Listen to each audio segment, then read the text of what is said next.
All right, man, let's talk about Oscar De La Hoya did an interview. I think it was with the Daily Mail. I don't know if it's audio of it. I'll see if I can find it. But he basically said that Pacquiao in his prime would beat Terence Crawford. I disagree. We know De La Hoya don't like black people. We know that's a fact. But he envy him. So his opinion always when it comes to somebody black, it's always I look at it, I take it for a grain of salt. Um, but looking at it, no. Pacquiao had a lot of advantages over guys that he was fighting, especially at 147 pounds. When you talk about the rehydration clause, when you talk about Clottey going back over to Africa and saying that, he took a dive. That interview probably still up on YouTube if you don't believe me. He was draining guys. He drained De La Hoya, drained Antonio Margarito. And like I said, for the most part, they have to be on a uneven playing field to have an advantage. People don't talk about that. The other has to be on an uneven playing field. Crawford had to give up every concession to Manny Pacquiao. And don't forget, Manny Pacquiao is the one who ducked Terence Crawford. That's a fact. So, when you look at Pacquiao, Terence Crawford arm reach and Terence Crawford ability to switch hit, he wouldn't really have a southpaw advantage like that. You see Crawford's ability to take a punch, give a punch. He stopped all 11 opponents, wasn't no at welterweight or, whatever going from 140 to welterweight. It wasn't no controversy. He didn't drain this person or rob this person. I mean, he stone cold was stopping guys. Whether it was in the 12th round versus Benavidez or the 9th and 10th versus Sean Porter, whether it was, cracking the whip on Kell Brook across the ring, Pacquiao, was, struggling with old Shane Mosley, draining Oscar De La Hoya, draining Antonio Margarita. Basically, Joshua Clottey said he basically took a dive. So when we start talking about this icing Ricky Hatton after Floyd had iced Ricky Hatton, getting knocked out by Marquez, struggling with Timothy Raccoon Bradley. You know what I'm saying? So when you start talking about Bud's ability to switch his distance, his discipline, Pacquiao can roid it up if he wanted to. And still gonna lose as long as, and he couldn't really drain the guy like Bud Crawford. He's a guy that's coming up as well in weight. Don't forget, he did a catch weight with Chris Algieri. Remember, Chris Algieri was claiming to be a nutritionist and he blew off the weight. Maybe that was by design, but Bud will kill fucking Manny Pacquiao. He would knock Pacquiao he will pack Pacquiao the fuck up, man. And people talk about, Sugar Ray Leonard and shit like that and, some of the advantages he had. But Sugar Ray Leonard, before he had those advantages, he put the work in. You know what I'm saying? Before he was calling for catch weight, Pacquiao didn't really, his whole thing was, I climbed up all these weight classes. I'm a small guy and I deserve the benefit of the doubt. See, the brothers don't get the benefit of the doubt. You don't. You see Mayweather, make Canelo lose a couple pounds. There wasn't no rehydration clause. They tend to bring that up a little bit, not a lot. But other than that, no, we got to do shit the hard way. We usually, and that's a rare occasion, we usually on the other side of that, not having the commission, not, being able to roid up, not being, we rarely up 3 rounds before a fight start. We always the underdogs. We always put in a position of trail in the fight. We 20 meters behind, from the starting line. And somehow we still find a way to prevail. And that's one of the reasons they have an issue with us. They, you be like, man, I remember, Deontay Wilder I remember Anthony Joshua looking at Deontay Wilder like, man, where did he get that confidence from? I forget the interview. Like, where does belief come from? Like, bro, you got to have self-confidence. And most self-confident people, they doubt themselves in private. They hype themselves up in private.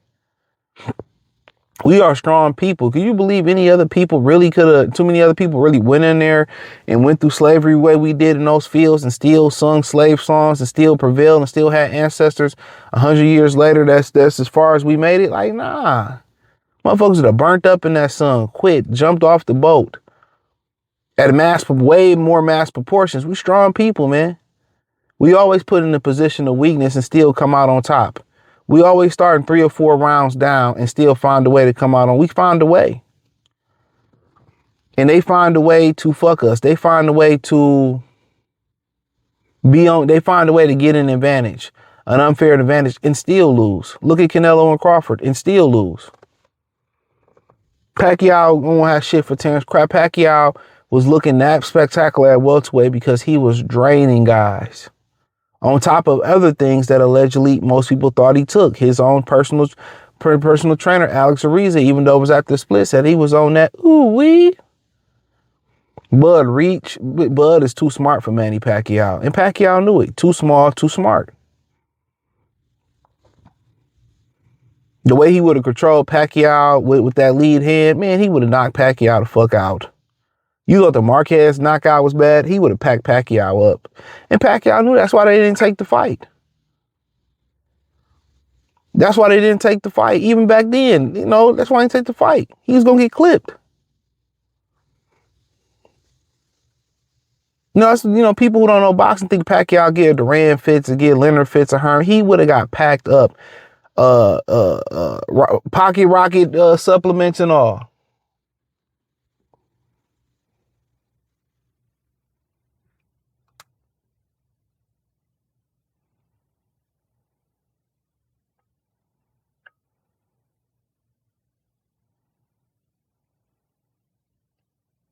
Real talk. But, De La Hoya gonna believe what he want. De La Hoya would have got his ass beat too by Terence Crawford. He would have got packed up too. No thing. But, that wouldn't be the most interesting fight for Crawford. Would, obliterate Manny Pacquiao. He'd obliterate him. Pacquiao has so many just different advantages that they don't tell. And just imagine, and we living in this time age that we living in, just imagine all the lies they told about like past athletes and shit, man. And they gonna talk about like Pacquiao did this shit on the up and up, and he didn't. We know he didn't do this on the up and up. We all know he had extra advantages to commission and shit. And that's just why I don't really consider like most of these guys are all-time great. I ain't saying that about him. Like Canelo Alvarez, that's why I don't consider a lot of these dudes are all-time greats.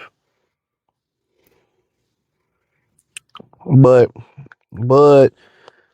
distance is what killed Pacquiao. He'll keep that distance. You see how he did Yorkis Gamboa? Being able to control Gamboa with that distance was man, people don't understand how hard it was. You dealing with a shifty short guy like that, athletic, do things off balance and stuff. Like, it's hard to really control them. Even Sean Porter, real low to the ground, shifty, bendy. To be able to keep Sean Porter at the end of your punches, to be able to really tag Sean Porter in the body like nobody had really, and do what he did to Sean Porter, and turn up like that. He went from coasting to I'm down, hop, boop, boop, bing, bop, boom, back, bam. Squabble up. He turned it on Pacquiao. Pacquiao would just get coughing fresh, upper room fresh to death. so deaf. I said before, he was a product of having an advantage over guys. Had he fought those guys with no rehydration clause and no, none of no candy canes up his ass and shit like that, you know what I'm saying? Dude, man, like, y'all know what I'm saying. Dude wouldn't have been as great. We all knew it, but it is what it is. If it make their folktale sound a lot better, you know what I'm saying? He's a great fighter, man. Fuck out of here. Get out of here. The motherfucker was barbaric. Barbaric as hell. Always off kill, fainting, throwing stuff, but a real fighter would have picked up on that. Real talk. He was in there fighting zombies. Literally, he was in there fighting zombies. He was in there fighting them zombies from Zombieland. But whatever make they folktale sound better. They always got to have a clear advantage, and they always got to have this, that, and the third to make their heroes look great. Remember, when you see a black fighter, most time, or a black athlete, they defied some odds. They didn't have the push behind them most of the time. They defied the odds. They fought to get to where they was at. They wasn't placed where they at. They fought to get to where it was at. And that's a bit different story for a lot of guys. A lot of these guys ain't fight, especially today, ain't fight to get to where they got. They was given to them. That's why the game is so watered down. But hey, you know, it is what it is. Hit the link tree. Join the Patreon. I just updated it. I'm going to have some updated Free Game 89. So I'll have some good supplemental stuff up there as well too coming soon. I don't know, Grapeseed. We talk about Grapeseed and some other good stuff. But hey, hit the link. Find me on X, Facebook, Kick, Twitch, the whole nine. Appreciate the love and support. Let me know what you girls and guys think in the comment section. Peace.